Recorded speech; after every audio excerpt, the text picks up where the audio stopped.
Welcome sa Tagalog Horoscope, ang iyong gabay sa pang-araw-araw na buhay. Hatid namin ang pinakadetalyadong horoscope na magsisilbing gabay mo sa pera, trabaho, pag-ibig, kalusugan, at swerte. Naway magtagumpay sa buhay ang lahat ng ating tagapakinig at subscribers sa buong mundo. Maraming salamat sa pag-subscribe at tanggapin ang siksik, liglig, at umaapaw na biyayang hatid ng Tagalog Horoscope. Ito ang iyong pang-araw-araw na horoscope para sa Taurus para sa Mayo 24, 2025. Sa araw na ito ng Mayo 24, isang mahinahong enerhiya ang bumabalot sa iyong kapaligiran. May pakiramdam ng katahimikan na tila dumadaloy sa hangin, isang uri ng katahimikang lumilikha ng espasyong ligtas para sa iyong damdamin, pagninilay, at malalim na pag-unawa sa iyong sarili. Sa araw na ito, napakahalaga ng pakikinig sa tibok ng iyong puso at pagbibigay pansin sa mga damdaming matagal mo nang isinasantabi. Sa tahimik na paglalakbay na ito, unti-unti mong mauunawaan kung gaano kakahalaga sa mundo, hindi lamang sa gawa kundi sa damdamin at ugnayan na iyong binubuo. Ang iyong natural na kakayahan na magpakita ng pagmamahal sa paraang taos puso ay lalong tumitingkad ngayon. Isa itong pambihirang araw upang makipag-ugnayan sa mga taong mahalaga sa iyo, upang iparamdam sa kanila na hindi lang sila iniisip kundi tunay na pinapahalagahan. Sa bawat halakhak, yakap o simpleng pag-uusap, nararamdaman mo ang lalim ng koneksyon mo sa kanila. Hindi mo kailangang gumawa ng ingrandeng kilos upang ipakita ang iyong pagmamahal, sapat na ang presensya mong tunay, ang mataimtim mong pakikinig, at ang pagyakap mo sa bawat sandali. Ang mga simpleng sandali ng kasayahan, gaya ng sabayang pagkain, paglalakad sa labas, o tahimik na pakikipagkwentuhan, ay maaaring maging susi sa mas malalim na ugnayan.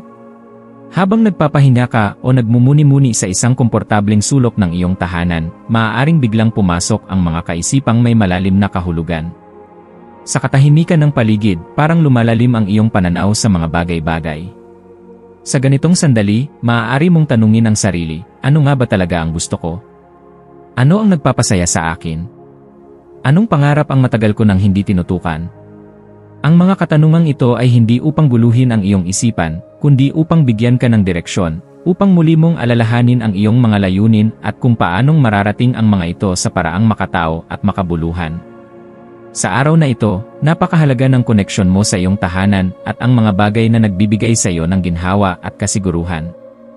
Ang pagiging malapit sa kalikasan, ang pag-apak sa damuhan, ang paglanghap ng sariwang hangin, o simpleng pagtingin sa tanawin mula sa iyong bintana, ay nagbibigay sa iyo ng lakas na hindi matutumbasan ng alinmang materyal na bagay. Huwag mong baliwalain ang mga sensasyong dulot ng mga simpleng bagay, ang lambot ng unan, ang amoy ng nilulutong pagkain, ang tunog ng ulan o ihip ng hangin. Sa mga ganitong sandali, muli mong nararamdaman ang iyong pagkatao, matatag, malalim, at puno ng kabutihan. Ngayong araw, ang mga maswerteng elemento na maaari mong isama sa iyong araw ay ang kulay na mapusyaw na berde, isang kulay ng paghilom, pag-unlad, at katiwasayan. Ito'y magpapaalala sa iyo na kahit sa katahimikan, may paggalaw, kahit sa panahong tila walang nangyayari, may mas malalim na pagbabagong nagaganap. Ang maswerteng numero para sa iyo ngayon ay 12 at 36. Maaaring lumitaw ang mga numerong ito sa mga numero ng bahay, oras, o maging sa mga dokumentong dadaanan mo, at kapag napansin mo sila, maging mapanuri at bukas sa mensaheng dala nito. Ang maswerteng gawain naman ay ang pagsusulat ng iyong saloobin, plano, o simpleng tala ng pasasalamat. Sa bawat salita, inilalabas mo ang enerhiya na nagbibigay linaw at direksyon. Sa mas malalim na antas, ang araw na ito ay nagsisilbing paalala na ang katahimikan ay hindi kakulangan ng kilos, kundi espasyo ng pagninilay. Ang payapang kapaligiran ay hindi kawalan ng layunin, kundi pagkakataong bumalik sa sarili at alalahanin kung sino ka, kung saan ka patungo, at ano ang tunay na mahalaga sa iyo.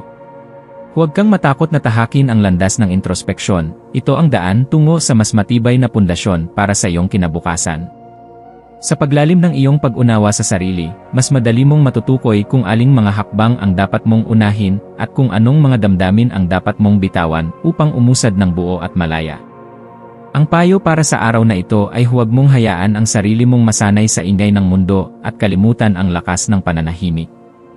Ang tunay na lakas ay makikita sa taong marunong tumigil upang makinig sa sarili, sa taong may tapang magpahinga upang muling lumaban, at sa taong handang yakapin ang pagbagal upang mas makita ang kagandahan ng landas na tinatahak.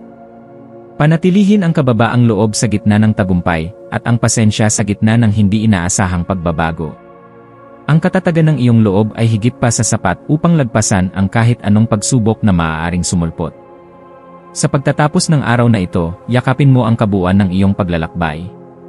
Ang bawat sandali ng katahimikan, bawat tanong na pinagnilayan, at bawat ugnayang pinatatag ay bahagi ng mas malawak mong pag-unlad.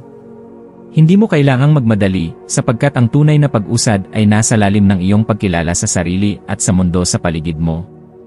Magsara ka ng araw na ito na may puso ng pasasalamat, pag-isip ng malinaw, at panibagong sigla para harapin ang mga darating na pagkakataon. Ang araw na ito ay para sa iyo, isang paalala ng iyong halaga, ng iyong ganda bilang isang taong puno ng pag-ibig, at ng kapangyarihang magbago ng mundo sa sarili mong tahimik at makapangyarihang paraan.